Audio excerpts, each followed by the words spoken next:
This is Meredith for Real, the Curious Introvert, and I'm Meredith. Here we explore taboo topics through nuanced conversations. My mission, and yours if you choose to accept it, is to inspire curiosity through exploring the paradox of our world. Each episode is different, so bring your ADD and your earbuds and have a look around. Recently, you shared with me that you want to hear more story-related episodes in the podcast. And this week's episode is quite the story. My guest shares his experience as a teenager being lost at sea for 38 days with his family in the 70s. It's a story that seems just almost too incredible to be true, but as he points out at the end, it's the incredibleness of the situation that gives you the energy to survive. I thought that was such an amazing point. It's a story also with all the best ingredients: killer whales, drinking turtle blood, near death, and life lessons. If you end up liking this episode, you'll also like the one I did with a former meth addict who used to live in the underground tunnels of Las Vegas. That's episode 138. And lastly, check to see if you're following the show on your podcast app. A lot of apps have changed how this works, but you can easily see if you are or not by opening up the show on the app that you're on right now. If you're not following or subscribed, tap that little button so you never miss out on a new episode. All right, friends, keep it curious. Most 16-year-olds are planning their departure to university with visions of late-night co-ed parties and Friday night football. But my next guest had a more unique coming-of-age story. His passage into adulthood include a literal passage with his parents and 3 siblings on over 14,000 miles aboard a 50-year-old 43-foot schooner yacht, 2 killer whale attacks, and 38 days lost at sea in a 9-foot dinghy. Today, he's going to share his story and the risk and reward of an adventure as we recount the last voyage of the Lucette, reflective adventurer, mindful mariner, grateful family man, Douglas Robertson. I'm so glad you're here. Thank you. So what inspired your family, your parents specifically, to just go off on a sailing adventure? Okay, we have to wind the clock back quite a bit here, 51 years or so. I was a 16-year-old on a farm in the hills of England. We'd only recently had electricity and running water installed. So it was, a little like the Dark Ages, you might say. We had paraffin lamps before that and no TV. So we were very blissfully unaware of what was going on in the world. But my father was concerned about that, and he thought that we were a bit too insulated from the world. You got to bear in mind that my mum and dad were professionals, she a nurse, and my dad a sea captain out in the Far East. So they had a great time, professional life out there. And then when they decided to give that up for a family life, they took up farming, of which neither of them were qualified for at all. And so it was a hard life and an isolated life. We went to a village school. The school didn't have running water. We used to have to go and fetch it from the well every day, every morning, and put chlorine tablets in it to purify it. So God knows what kind of well it came from, and I mean, it might have been the sewage well. But life was very countrified, isolated, and Dougal, my dad, wanted to broaden our horizons. And I don't know why he couldn't have just waited, like in your introduction, and sent us off to university. I don't know why he couldn't have done that instead. But he wanted to take us, allegedly, on a trip around the world for our education. And your dad, as you mentioned, had sailing experience. What kind of training did he give the rest of you before you set sail? Well, that's a good question, and I'm afraid the answer is absolutely none.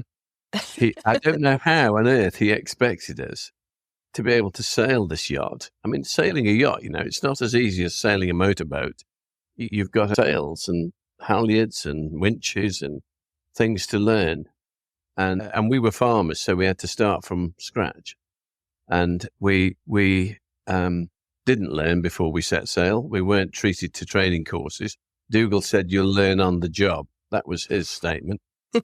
And as we were sailing from Falmouth in that January 1971, Dougal was seen to be stamping his feet shouting "Yeehaw" as we left the port. And we then got the first inkling that maybe this was not for our benefit at all, but was more his wish, Oh, man. The visuals of that are incredible. And when you set sail, it was your mom and your dad. You were 16, as you said. Your sister was 18, and the twins were 12 years old. So what role did everyone play on the yacht? Well, my sister had gone to Miami, to Malta, to fetch the yacht back to England to start the trip. So she did have some experience. And my dad had also done that. So he had, like a month's experience on the yacht before, which is a lot more than we had. So they were gods compared to us. But we had been in Falmouth for maybe 3 months before we set sail. So we'd sort of got used to the boating life. And, the dinghy and the trip ashore and all that sort of stuff. We were looking forward to tropical climes, and it was now winter, deep midwinter in England. January and February are the coldest months. And so my job was to run, fetch and carry, I suppose, because I didn't have any knowledge as such. I would be my father's right-hand man. My sister... And so therefore a watchkeeper. So I was a watchkeeper. My sister was a watchkeeper also because she had some experience. Steering. We had no automatic steering. And then my mother looked after us. And the twins were too young, but they helped us with tasks that we carried out. Pumping the bilges, cleaning the boat, etc., those sort of things. They were there having a good time, really. But the weather was initially didn't help. It didn't help that. And the roles kind of shifted as the adventure continued, especially after you became shipwrecked, which we'll definitely get to in a second. But you talk about how there's a lot of really beautiful memories along the way before the wreck happened. Can you talk about what memories stand out to you in particular? Yeah, it was a fantastic trip. For all the hardships that we had to endure aboard Lucette, the bad weather. Professional sailors don't care about the weather. So Dougal didn't care about the weather. We would set sail in the most ridiculous weather conditions, and we just had to get on with it, But we met an Icelandic family in Falmouth before we set sail. They were also sailing around the world, or they were going to try to, and they had a sea captain as well with his wife and children, Icelandic, so different nationality, but they spoke good English, and we decided we would sail together. We'd meet up in ports, different ports in the world, and we lined a similar track, if you like. So we'd go down to the Canaries, cross the Atlantic, sail up through the Caribbean, up to Miami, Florida, and then we would reassess what we were doing from Miami, Florida. Then we would go down south Caribbean, Jamaica, to Panama, Amberlass Islands, cross the Pacific Ocean to Australia, New Zealand. Then we would think about how to get back home. The Suez Canal was closed still then. They were carrying yachts by low loader alongside the Suez Canal. So that Suez Canal option was something that we were thinking about rather than sailing around the Cape of Good Hope. So we had a voyage plan set out, and we hoped that the Icelanders would be able to stay with us. And it did go like that largely. We sailed on the Bonnie, so the Icelandic boat, so they sailed on our boat. And in Bequia, in the Caribbean, at the island of Bequia, it was there that Siggy, the father of and captain of the Bonnie, gave us a life raft, saying it's better to have it and not need it than need it and not have it. And my dad didn't want it. He always said that the safest lifeboat was the boat we were already on. If we just stay on it, send an SOS, we'd get picked up. We'd get, taking to a life raft would be certain very high risk maneuver, and it could never come to that in his mind. And I say, even now, I'm 69 years old. It was 51 years ago, and I say thank you to Dougal every day for taking us on that trip, because it was a fantastic, mind-blowing experience in our lives, and it left us with images that we'll just never forget. And thank you to Siggy for the lifeboat. And thank you to Siggy. And just this year, just a month ago, we went to Iceland and visited his grave and said thank you to him for what he'd done, because he was a family man and he knew that Dougal was a bit of a risk taker. And, he did blackmail my dad, and my dad said he didn't want it. And he said, I'm not giving it to you for you, Dougal. I'm giving it to you for your wife and children. So Dougal couldn't say no, When you were in the Galapagos, you witnessed a humpback whale and her calf. And in your book, you talk about this left a lasting impression on you. How so? Well, we met a sea whale, SEI, baleen whale, big baleen whale, that tried to make love to the boat. Oh. Yeah? Well, that would have left a lasting impression. Yeah, that made a lasting impression, yeah. So the point about the sea whale trying to make love to the boat, it left a lasting impression because we thought we must look like a whale from underneath. And I mean, obviously it swam off. It didn't get what it was looking for and swam off, but it left that impression that we maybe looked like a whale from under the water. Yes, which caused problems later. Yeah. And you all had foretelling dreams about the Lucette's fate. Do you remember having that dream? Yeah, well, we were in a rough situation, in a perilous situation all the time at sea, because it's a small yacht on a big ocean, And my mum especially had the idea that we weren't going to make it to the Marquesas, And she did pack equipment and things ready for the trip across the Pacific, because she was, we said that she was making a drama out of it. You got to bear in mind my sister had left by then, and we had a student called Robin Williams with us who joined us in Panama. But he was always very pragmatic, and he didn't really believe in what other people saw as visions and things like that. But we were seafarers, and they say that seafarers are very not suspicious. That they're very sort of humble people because they learn to be when you're sailing at sea all the time. And so I guess it was nothing more really than a sailor's natural superstitions, that, especially before a long trip where we knew that we would be tested. You could argue it like that, but we certainly all had trepidation about the crossing. That was about a 45-day, 42-day crossing. That's a long time without not a lot of landmarks. Yeah. You mentioned that your sister was no longer with you at that point. Where did your sister end her trip with all of you? She met somebody in Nassau in the Bahamas, and we went from there to Miami, and she left us in Miami to try and start a new life with him.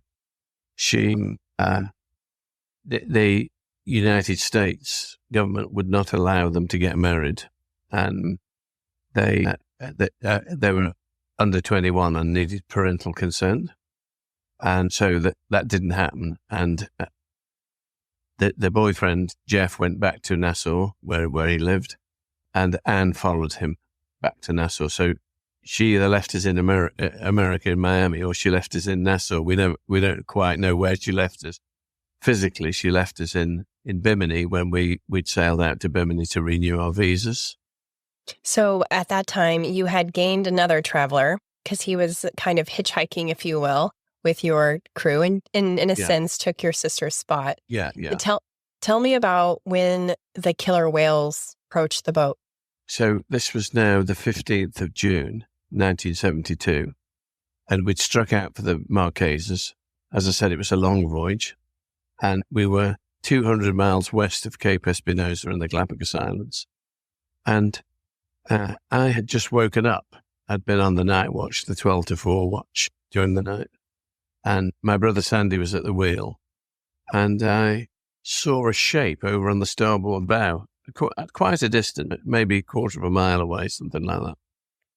I knew it wasn't a bird. It was too solid. And we had caught a squid on the line overnight. And I remember saying to my brother Sandy that where there are squid, there's usually bigger fish because they hunt the squids, you know. And then they struck us. They hit us. Bang, bang, bang, like that. Resounding, loud, cracking, shattering noise it was. And I thought we must have gone aground. We must have gone, you know, and then I was thinking, how can we go aground in the middle of the Pacific? And then 3 killer whales surfaced behind us. They were now following us. And one of them, its head was split open and blood was pouring into the water. And I immediately knew what had happened. They must have attacked us. I mean, wild animals don't make mistakes like that. They wouldn't just run into us. They would have attacked us. So we did look like a whale from underneath the water, but this time for a different reason. And the boat was going down, sinking very quickly. All of you got the emergency raft and began to abandon ship, essentially, right? Well, I poked my head down the hatch to inform my father, who was doing a morning sight, celestial navigation, to ask him really, what's happened? There's this loud cracking noise, you know, and I noticed he was up to his ankles in water. And I thought, what's he doing? What's he doing? You know, and I looked over, I heard a noise, a swishing noise, looked over my shoulder, and there were the 3 killer whales. And then I looked back down to tell my dad there's whales, killer whales. Killer whales must have hit us. And he was up to his knees in water already. And I was thinking that whatever he's doing, that's serious. You know, I still hadn't realized we were sinking. And Dougal, visibly, in the time that I was talking to him, the water had come up to his waist. And he said, abandon ship. And being a petulant teenager, as I was then, I told him we couldn't possibly abandon ship because there was nowhere to abandon ship to. I said, where? Where are we going to abandon ship to, Dougal? And he said, over there, meaning out in the sea. And he said, launch the life raft. And I looked at him with absolute disbelief. I could not believe he was saying those words. And he said, go. And I sort of shook myself and went forward and launched the life raft. It's an 80-pound bag, basically, but I just picked it up and threw it over the side. The adrenaline was pumping. I pulled in the rope and the inflation rope, and to our lasting relief, the life raft started to inflate. And we knew if it would inflate, at least we might be able to get on it. And if we could get on it, we might survive. There was still the killer whales swimming around. And then the yacht had sort of sank below the waves by then, and I was washed off the foredeck. I did manage to get the dinghy and the oars over the side as well. And in the sinking, the dinghy filled with water and sank as well. So, but my dad had the presence of mind to tie it to the raft. And because it was full of water, it held the raft back so that we could actually get to it, because it was quite a strong wind. It's a 4-6 wind. And so it was 2 minutes of absolute mayhem, chaos. And we thought we were going to be eaten alive by these whales anyway, as when we got into the water. But they didn't. They didn't come after us. Maybe they went after the one that cut its head open. We don't know. But they left us alone. That was what's important. And we regrouped aboard the raft a few minutes later. We'd swam out towards, chasing the raft down. And we then tried to assess what had happened to us and what we were going to do, what would be the next step. When you describe that, it's it sounds so straightforward, right? It sounds chaotic, but it sounds so straightforward. The ship was sailing. We got the life raft. It inflated. We got in the life raft. But in your book, you go through the details of the back and the forth and the decisions and the panic. And you really do such a good job of laying out what it felt like to be in that moment, trying to reconcile reality with, what you had hoped was happening. And am I dreaming? Am I not dreaming? And I was surprised to read that you were actually the last person to get in the life raft. Is that correct? Yeah. So when I got the raft over the side and pulled the inflation cord, what I didn't know was that the rafts have enough gas in them to inflate the raft in the Antarctic or the Arctic, in polar regions. We were in the tropics, so it had more gas than it needed. And it vents that gas off so as not to burst the raft. And I was trying to fix the leak of what I perceived as a leak in the raft. So I was staying out there, and I was very, very frightened. I kept feeling for my legs to see if I still had them, because I'd heard that you don't feel the bite of a big animal. And eventually the gas expired, so it wasn't really an emergency at all. I just thought it was. And then I swam around the raft and got in, and I was surprised to see everybody there, all orange, very orange-coloured, because of the canopy of the raft. And everybody was looking. They were very happy to see me. My mum said later that she thought that they'd lost us in the sinking. It was very, very scary. The moment was very, very scary, those 2 minutes. And at the end of it, we'd lost our home. We'd lost our dream. And now we were faced with an impossible task, an almost certain death. We didn't know how on earth we were going to get home, what we were going to do. We hadn't sent out an SOS. There hadn't been time. We had to think about ways that we might get home, and we had to be brutally honest with each other. And I remember my mother saying to Dougal, tell us, Dougal, are we going to die here? Or do we have a chance? Do we have a working chance? And, Dougal was faced with this huge decision about whether to lie to his family or to tell them the truth. And he felt that they deserved the truth. And he decided to tell us the truth. And what did he say? Dougal, first of all, had to lay a platform to tell us the truth. So he described what had happened.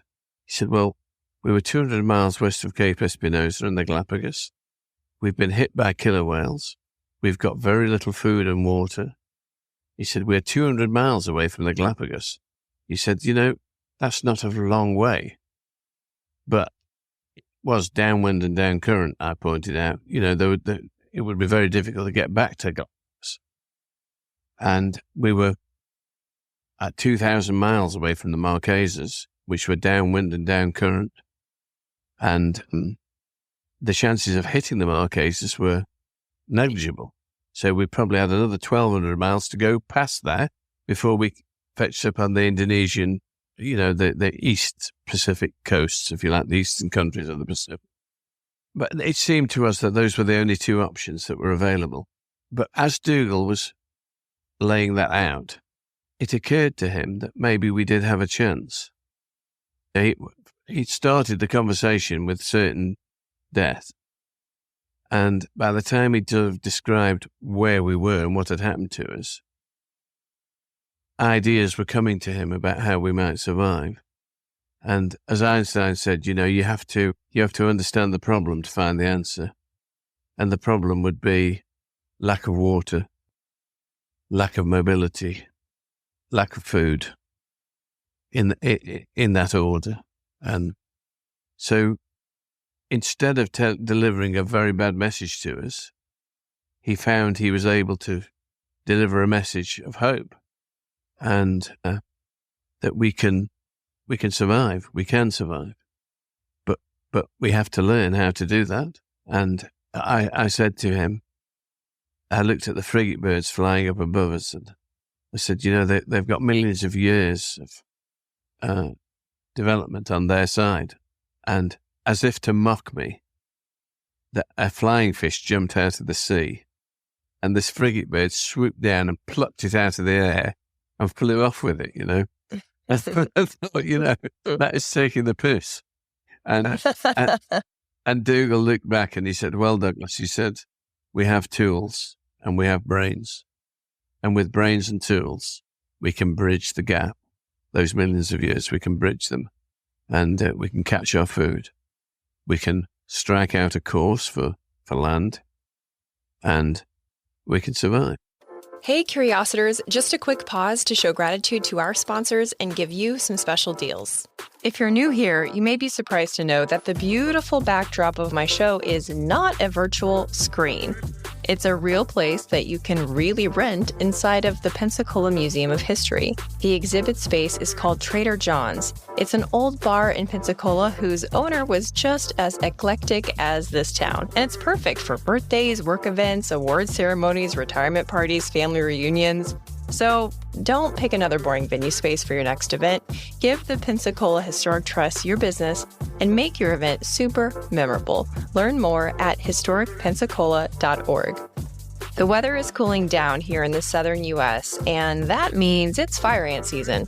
For those of you not from the South, fire ants are about as pleasant as they sound, and their bites pus up into an itchy red mess that takes forever to heal. I recommend Insect for pest management because I've been using their mosquito service since 2019, and I love that their work is guaranteed. If you're in the Florida Panhandle or the Gulf Coast of Alabama, give Insect a call. It's ensec.net. Now back to the show. Remember to stay till the end where I give you a sneak peek of next week's episode. I loved how in this part of your journey, I felt like I witnessed you become a man, which is so strange of me to say to you in this moment. But when you're reading your book, you really see the contrast of you as a 16-year-old with no sailing experience to you as, at that time, 18, having watched your home sink to the depths of the ocean. And you're really saying with confidence, you're contributing with confidence ideas and solutions to this problem. And I loved reading the contribution of everyone in this time, your mom especially. It just seemed so brilliant that she had this nursing background. And I for one, had no idea that Enemas were a solution to dehydration. And she would administer to them to all of you, except for, I think, Robin, who declined. And he suffered a bit of dehydration because of that. Tell me more about what everyone contributed to the survival of all of you during that time. Well, if I just wind back a little bit, that when you say I became a man, I do feel that because not only did I contribute with ideas, because I had some, and I must say they were more like blind ideas. My father was our leader, and he would have to weigh up these sort of contributions. But Dougal did come up with a plan that I should row the dinghy back to the Galapagos Islands. Now, we called him Captain Bligh because he was a very, very assertive man. And it was then that I said to him, for the first time in my life, I said no to Dougal, that I would not do that, that was a fool's errand, and that I thought we would all die if we split up. So, and I think that was the moment that I did become a man, when I stood up to my father, and sort of denied his request or his direct order, if you like. And Dougal did agree with me that it would have been a fool's errand and that it was the wrong decision. And it changed our relationship, if you like, in that moment of time. In that first few hours, we made an agreement with each other that we would not eat each other, no matter how hungry we got. That we would die together if we were going to die. And Dougal vowed he would not rest until he got us on a steamer home. He promised us that. And he also promised that he would never stop trying to get us to land, to find land and to sail to land. So we made a bargain, if you like, a bargain across generations that I think parents and children make all the time without realizing it, in the world that we live in. But here we recast those bargains, if you like, those contracts between parents and children about what we would do. And with that out of the way, we then had to make a plan about how we were actually going to achieve that. My mum, of course, she was worried about the care for us. I mean, it's no good just being a leader and leading your people over the precipice. You know, you need to be able to take care of your people too. And this is what my mother's role was. It was as important as my dad's, but my dad led us to rescue it, if that makes any sense. And then my mother picked up the pieces after that. She helped catch food. She helped cure the food. She helped preserve the food. She made sure that the twins had their little supplement every night. And she, at one point, we self-rationed the water. You know, Dougal said, take as much as you want, but only as much as you need. You know, just bear that in mind. And we would take a sip from this jar that we passed around. And my mother had stopped drinking water to preserve it for the others. And Dougal had to sort of play an ace on her and said, look, Linda, if you don't drink water, I'm not going to drink water either. And the twins cannot survive without us. And the twins, I feel like they really kept everyone honest, as you say, to stay motivated for the end goal of making it out of there. Tell me about what you ate, how you caught wildlife once your rations ran out. We came up with ingenious ways of catching wild animals. You don't stand a chance of catching them in this everyday world. But the very first fish that we caught jumped on board the raft. so it made him, and we grabbed it and killed it. And I had read in a book. I didn't tell my father it was a fiction book, a novel. I didn't tell him that at the time. I just said I'd read in a book, Dougal, that you can actually eat turtles. So we decided to catch a turtle and see if we could eat it. And it took us a while to catch one. The first one came to us, and I hit it over the head with a piece of the paddle. And blood came into its eyes, and it swam off. And I thought, well, what's the point of swimming off? You're going to die anyway. And then I realized that actually you have to hunt. There's a difference between catching and hunting, you know. You had to hunt these animals. They wanted their life, even if they were only going to live another 10 minutes. They wanted that 10 minutes, you know. And if they got away, then we couldn't eat them. So the next one I managed to catch, and I thought, I'm not going to let it swim away. So I picked it out of the water and passed it into the raft. And of course, this turtle's now pecking and waving its flippers. And Dougal picked it up in case it damaged the raft and threw it out through the front of the raft, and off it went, you know. And we were thinking, well, we're not going to get very far like this. You know, we have a much more serious attempt. And the third one, I managed to wrap it in rope so it couldn't get away. And then we corralled it round to the dinghy. We had the dinghy towing the raft, and we cut its throat and drank its blood.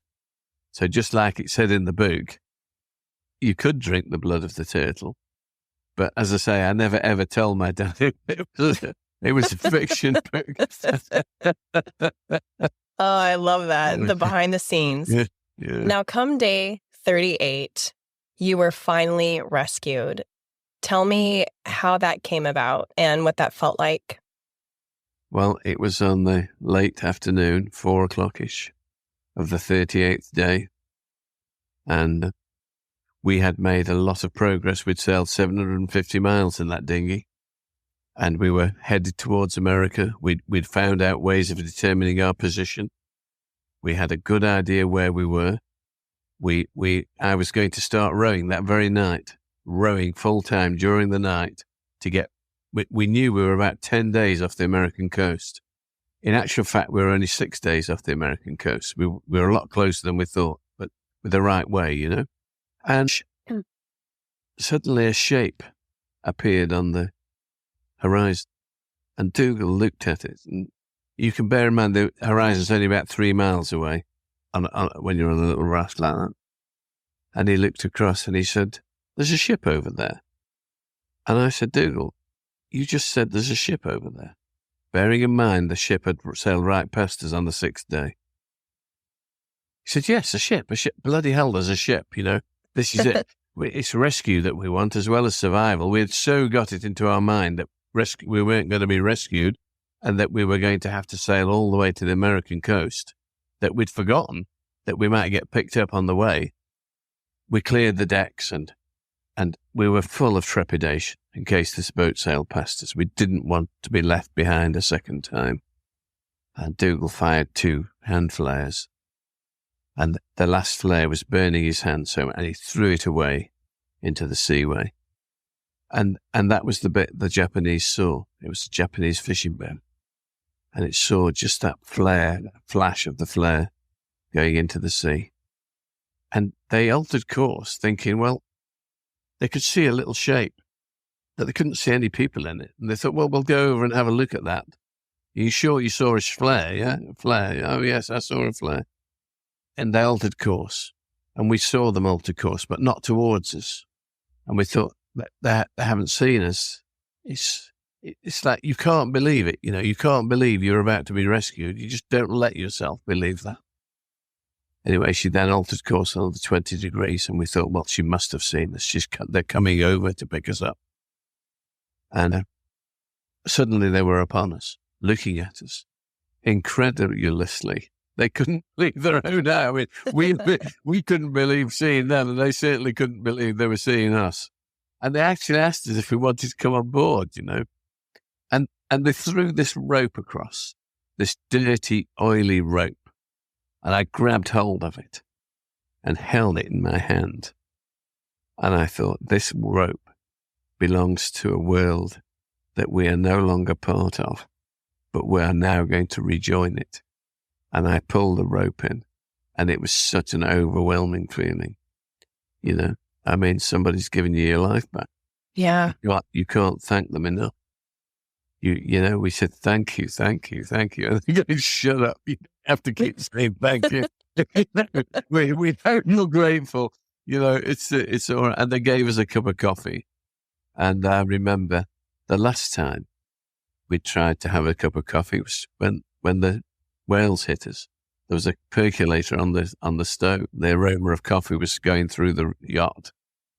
And we never got to drink that coffee. But when we did drink a cup of coffee, it was 38 days later after we'd survived this trip across the Pacific, back across the Pacific. And of course, we were very grateful to our Japanese friends who we lost contact with. We never spoke to them again after that for rescuing us and delivering us back to Panama City. A big upgrade from Turtle Blood. Yes.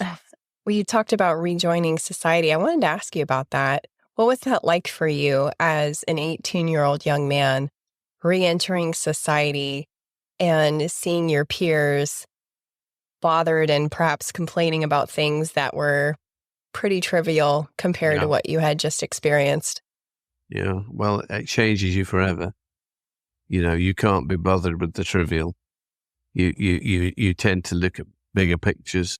I was talking to my brother Neil just yesterday about this raft, and he was complaining about how it was still affecting him, and he was still dreaming about things that happened. And we're talking 50 years later, and we didn't often talk about it. Neil doesn't like to talk about the raft very much, but we were talking about it. And they're going to make another film out of this story. And I was discussing about the contract arrangements to produce this film. And he was telling me how he's still affected by it. So I sort of sensed that I'd sort of gotten over it after 20 years, I'd stopped dreaming about the sea and about the Lucette and about the sinking of the Lucette and the privations that we'd suffered on the raft during that time. And my sister says that it made us fearless, that we don't understand fear properly. And that might be true because maybe we take too many risks with things. Although I don't see myself as a risk taker. I'm an accountant, for Christ's sake. Accountants don't take risks with anything. But probably I am in the world of accountants quite a risky chap. You know what I mean? As seen by other accountants. So maybe we are risk takers. Maybe we don't perceive risk like other people do. And my sister says, again, God bless my sister, she says, Douglas, you've had 7 lives. 7 things have happened to you in your life that what a person would expect to deal with once in their life. Having those experiences and being able to deal with those experiences, I believe, came from this experience on the raft. Aside from changing your threshold of risk-taking, as we wrap up, how else do you think that experience prepared you for life on land? Well, I'm always willing to have a go. I have great hope in my heart. And if you want an adventure, do something with Douglas, because I'm not really quite, I don't see in straight lines, you know what I mean?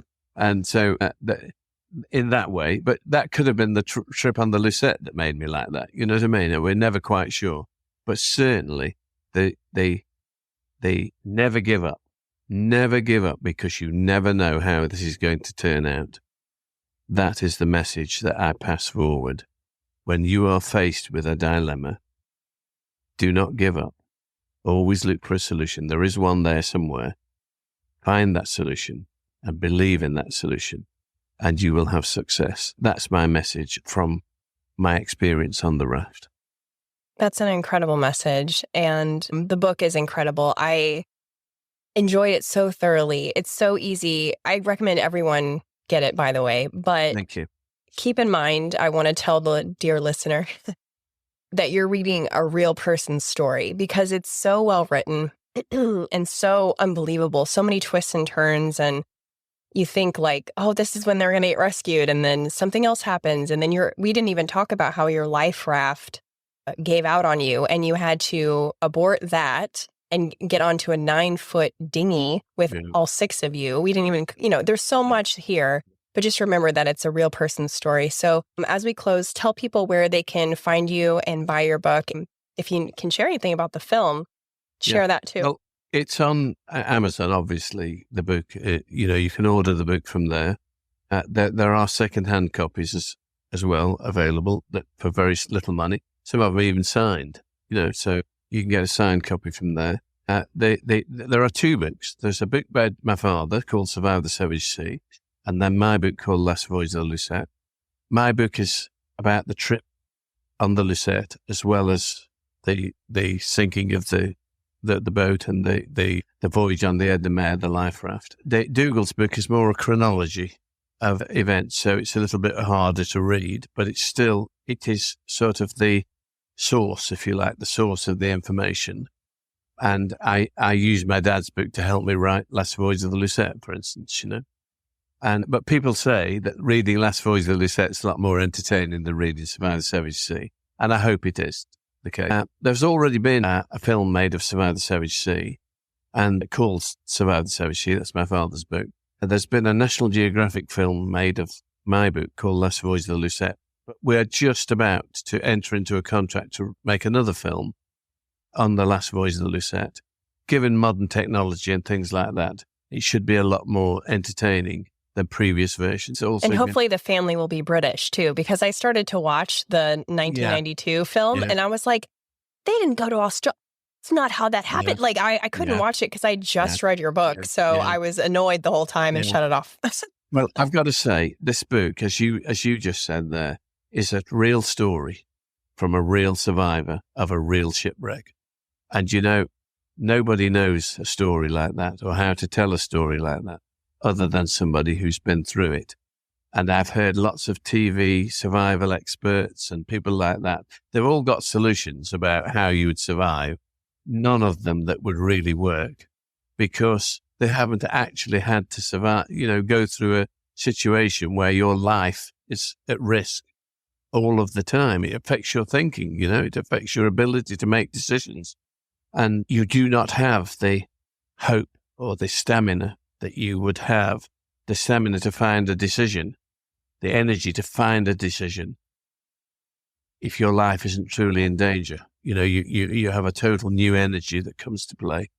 And so, there's essentially going to be of the Last Voyage of the Lucette, which is my book, the new film. And who knows? Why has the story lasted for so long? Because I think it's about parents saving their children rather than people saving themselves. And we all save our children. We all try to save our children in this world. But this is just an extreme version of that, if you like, where my mum and dad had to save us from a very life-threatening situation. Absolutely. Well, I'm glad that you made it. I'm glad that you are sharing your story with the world. And I'm so glad you decided to share it with us today. Thank you. This was fantastic. Well, thank you very much. It's a pleasure to share it. Thanks for listening. If you liked this episode, you'll also like the one I did with a former meth addict who used to live in the underground tunnels of Las Vegas. It's episode 138.